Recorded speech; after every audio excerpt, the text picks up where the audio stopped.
Well, greetings, everybody. Good to be with you again. Welcome to another episode of the Shakedown. I'm your host, Warden Dawson, joined today by a good friend and co-worker of mine, Lieutenant Richard Moats. He is, like I said, on staff here at Morgan County. Officially, his title is the administrative lieutenant. We are still working on the accurate definition of what that entails. Basically, it's what comes up today. But anyway, glad to have him with us here today as we talk about something that we're all aware it's there. We probably have talked about it among leadership as something that we need to be concerned about, need to be aware of, need to do something about. It's always there, but how do we deal with stress? How do we deal with stress? And want to begin a series, hopefully, talking about officer survival, things that in corrections we deal with that can end our career, not as much altercations or assaults, but more psychological things, if you will. And so to get that officer survival thing started, we want to talk about stress. And stress is one of those words that we recognize, we use all the time. Man, I'm just feeling stressed today, or man, that's stressing me out. But do we really understand what it is that we're talking about when we talk about stress? And if you're interested in that type of thing, Dr. Hans Seeley wrote a really good book on it. If that doesn't interest you, don't worry about it. You can just take our word for it. But anyway, Absolutely. stress is just when we come under outside pressure, whether it's real or whether it's perceived, whether it's a threat, whether there's a set of circumstances that isn't working out the way we want it to, whether we get a flat tire, whether the radio goes off, whether we're sick and tired of answering the phone and it rings that one more time. Whatever it is, it's that outside event happening and our body's reaction to that outside event. It could be, your anxiety goes up, your heart rate goes up. There's any number of physical responses that go with it.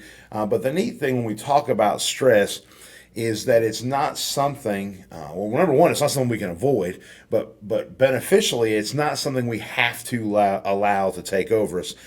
So again, this is something we talk about at an in-house academy here at Morgan County, and Lieutenant Moats and I often do paper, rock, scissors to see who gets to teach this class because we both enjoy it. But anyway, Lieutenant, why don't you get us rolling with talking about where are some areas that stress can come into our lives?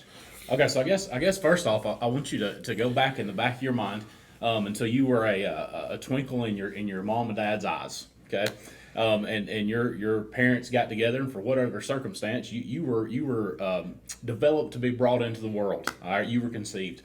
So for 9 months, you float around in your mom's belly. Right, you're in the womb. You're surrounded by amniotic fluid. You're just floating away, and you think about floating in a swimming pool, swimming in the water, whatever else. It eases stress on your body. It lifts you up. Well, for 9 months as a baby, that's what you're floating around in. You're getting fed through a straw, pretty much.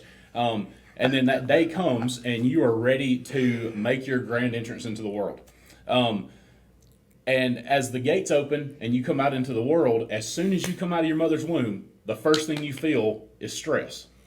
Well, what causes that stress? Remember, for the last 9 months, you've been surrounded by this fluid and you're just floating weightless. Well, now you're hit by gravity. So gravity is part of stress because we're constantly surrounded with pressure and whatever else. And that's an example we use in our class because that's why babies cry, is because stress burdens them. So from the time you're brought into this world until the time you leave this world, you are constantly 24 hours a day surrounded by stress, even when you're sleeping. But stress comes from different areas. I mean, it can come from God love you if you're married, like Warden Dawson and I. We have many conversations about our wives and the things we go through because stress comes from home life. Stress comes from money issues. Stress comes from children. Warden Dawson has an army of children, and I have two. I have two girls. He has 4 boys. Okay, so we compare and contrast with that. My newest little girl is currently, she'll be 10 weeks old come Saturday. So we're in that phase of having children where there's not a lot of sleep. And there's not a lot of explanation from the 9-week-old as to what's wrong with her. she's just crying and going nuts. And so we're trying to figure out what's wrong with her. Well, that's stress. Then you compile all that into work. Okay, there are two fields in jobs, I guess you would say, that are the most stressful you can get into: law enforcement, first responder, fire, whatever else. But I put corrections and nursing as the top two, side by side. And I married a nurse. All right.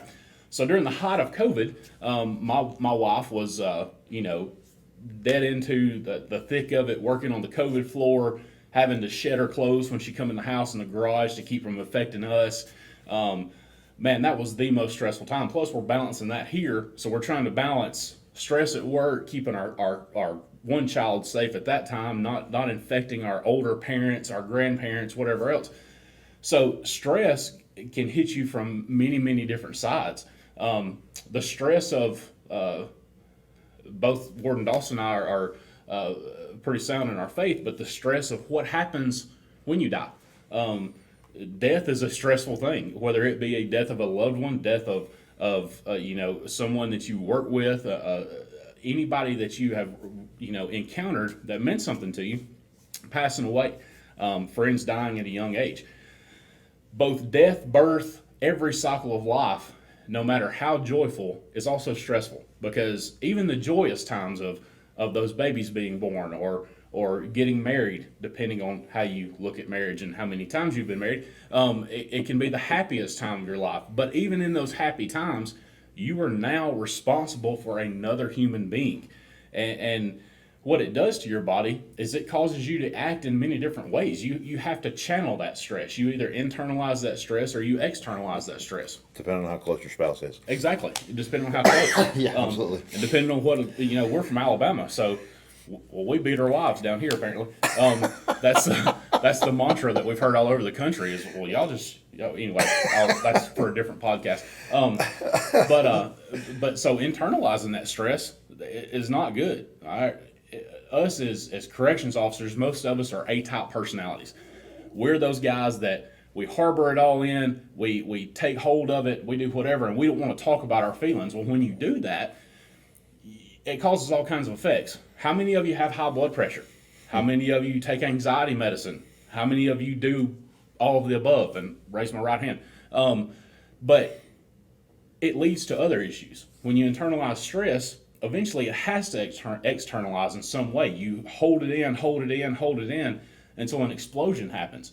Whether that be, yelling at your boss, yelling at a coworker, taking it out on your family at home, bringing your stress from work home and your home stress to work is a really, really complicated thing to separate, which in turn results in bad habits. I tell everybody here all the time, when I started here, I worked on night shift. And the stress of this got me. I gained 160 pounds in 2 years working night shift. Because on night shift, when you're bored, you eat. And I'm a stress eater. So I just eat and eat and eat. And then I got this side chick named Little Debbie. And I love her oatmeal cakes and her Swiss cake rolls and all that. And so that's a bad habit I form is I eat my stress. I'm trying to combat that now. And I've lost a considerable amount of weight. And I'm trying to balance it out with eating healthier things. You have people, luckily, I've never ventured down the alley of having a substance abuse problem. That's one avenue that people go down, and it gets them in a lot of trouble. I catch a lot of flack, I should say, for saying this sometimes, but I'm a firm believer that the majority of people who end up in jail, who end up in our care, in our custody, are in jail as a result of stress, because they're trying to escape that stress. And the fact of it is you can never escape it.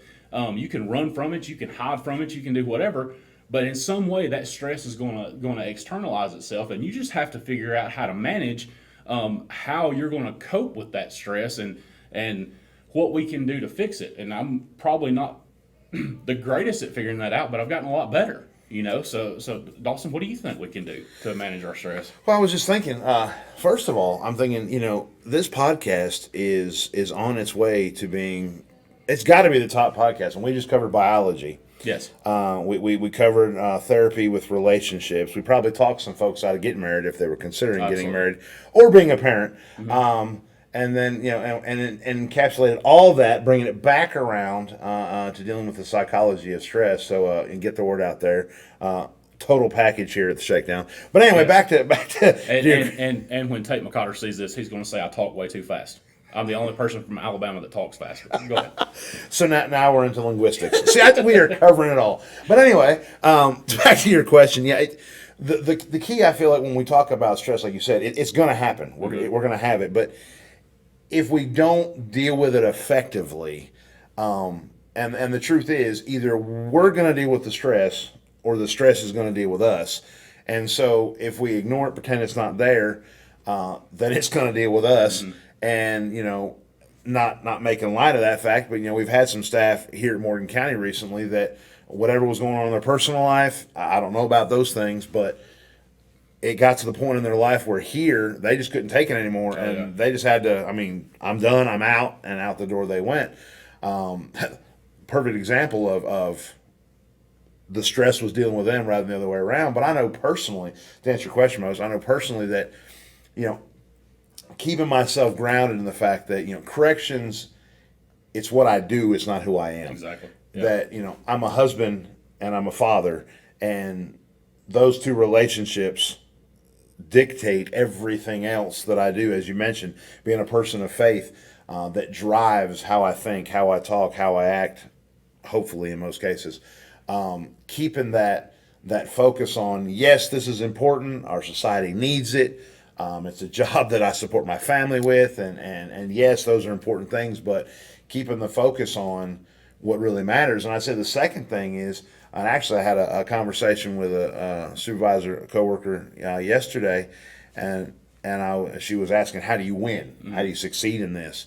And I told her, I wish I had a great answer that you could just lay it out and we could, sell T-shirts. But a day at a time, enjoy the interaction between other people, and find something in each day to enjoy that makes it positive, that makes it worthwhile. I know personally that's where I go. And I know you and I have talked about this before, but personally, where do you go? So I had to learn early. When I first started in corrections, I was addicted to the adrenaline. Like, I loved it. And even when my wife and I weren't married at the time, but even when I wasn't here, I would come up here and hang out, hoping that a fight would break out, and I would get to respond because I was hooked on that adrenaline. Yeah. And then I got married and realized that somebody else controlled half my life now. And so, listen, I talk about marriage like it's awful. My wife, I love her. She is my best friend, and we give each other crap all the time. You have to, being married to a nurse and her being married to somebody in corrections. It's just part of it. But even with that, she's and one of the things that hit me really, really hard one time, it was just a few years ago, actually right before our daughter was born, and our first daughter. And she said, you're going to have to decide now that we're going to be parents. Are you going to be married to me and be a father to your daughter?